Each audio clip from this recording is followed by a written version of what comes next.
call Deputy John McGuinness. Thank you. I'll ask Count Corla.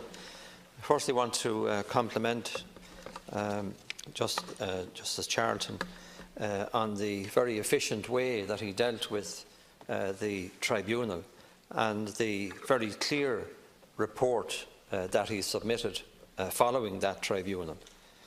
He was unambiguous in his comments on the various issues raised, and I believe he has shown the government and the state a way that a tribunal can be run in shorter time and efficiently. I also want to acknowledge Deputy Maurice McCabe's role in the, Sergeant Maurice McCabe's role in the tribunal and the outcome.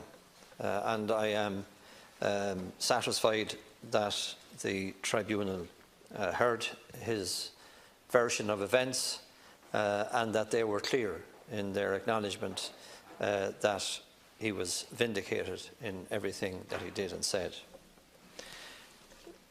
As for the government and the apology to Sergeant McCabe, let me say this. It was the most blatant, brazen piece of hypocrisy that I have seen in a long, long time. For 12 years, Sergeant McCabe was telling his story, outlining his description of what was happening, highlighting issues within the force. And the government stood idly by and did absolutely nothing. In fact, the time for the apology and the intervention was when the now Taoiseach, Leo Varadkar, then a minister, said that Maurice McCabe's actions were distinguished, not disgusting. And yet the government sat on its hands and watched as that family were put through torture in all of those years. So you continue, Minister, to preside over a department that seems to be dysfunctional. I have seen no evidence of the reform that was promised and committed to. There are many examples of that. For example, the Public Accounts Committee is currently hearing from prison officers, Noel McGree. And in all of the questions I've asked in this House, I'll ask Count Corla to say that they were economic with the truth and misleading in its content is an understatement. And yet the department feels that it's okay to stand over that. So now that you've been converted to examining the actions of the department and show a willingness to say when you're wrong, will you tell John Wilson that you were wrong? Will you tell Noel McGree that you were wrong? Will you tell the two female whistleblowers that I'm aware of that you were wrong? Will you intervene now and say to them that you're sorry for what the state has done to them? Will you give them a chance to get their lives back on track in the way that you should? I doubt it, because you don't have the backbone to do it. And that's the sorry thing about what is happening. The tribunal, it came and it went, and it left behind the report. And you seem to think that the dogs will bark and the caravans will move on. But there's a turn that has taken in the country, and it is a demand for truth and justice from all of us that serve the people. And they're not getting truth and justice from the department.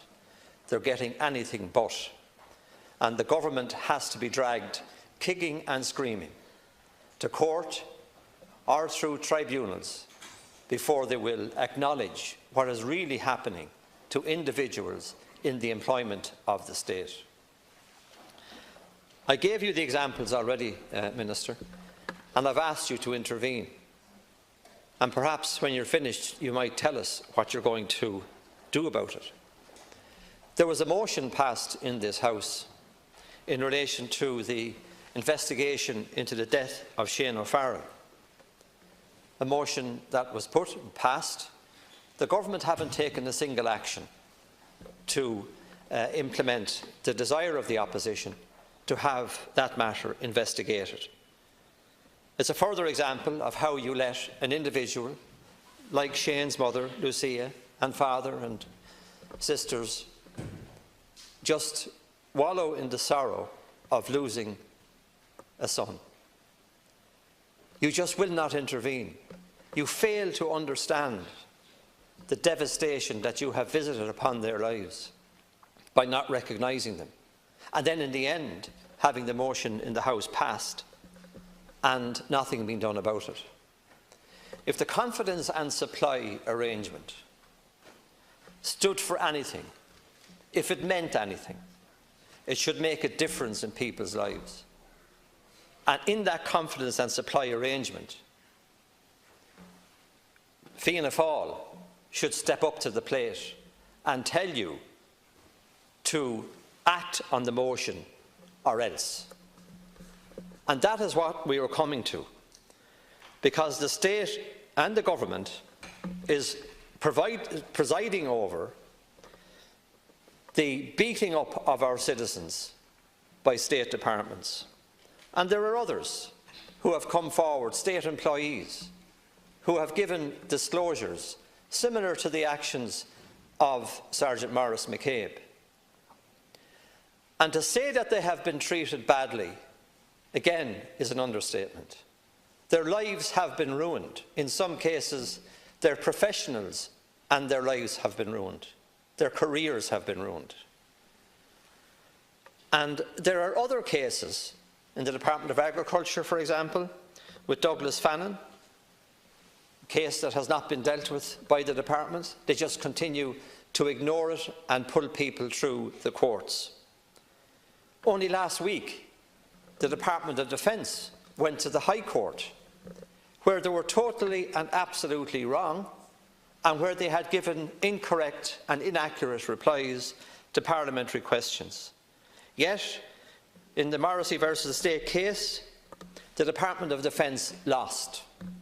And thankfully that young man is now taking his place in the cadet school.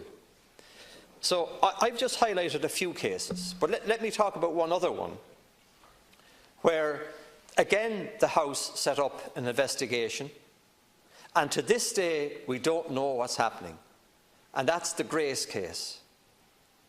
Individuals that were mentally and physically challenged, non-verbal, abused in the care of the state, and the state is sitting on its hands rather than dealing efficiently and factually with the cases of Grace and the 47 others.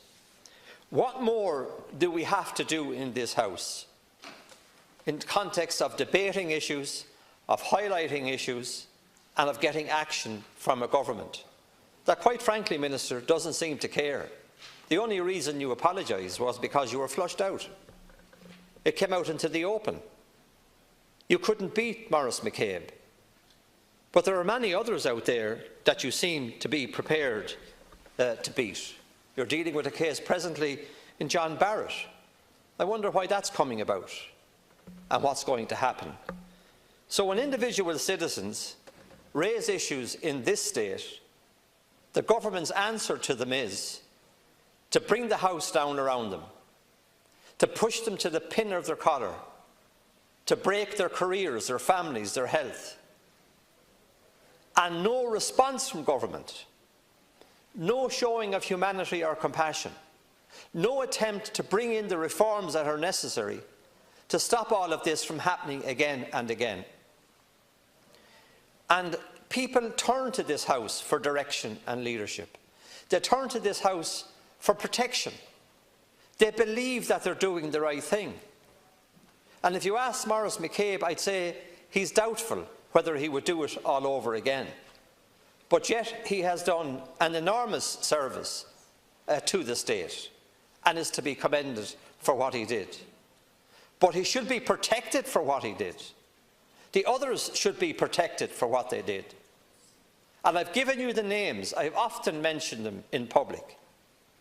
And out of all of those cases and that motion that was passed, the Shane O'Farrell case, I think, is one that would clearly demonstrate to people the fact that the state and the government has no interest unless you push it to the point where action has to happen. And by that point, the families are generally broken.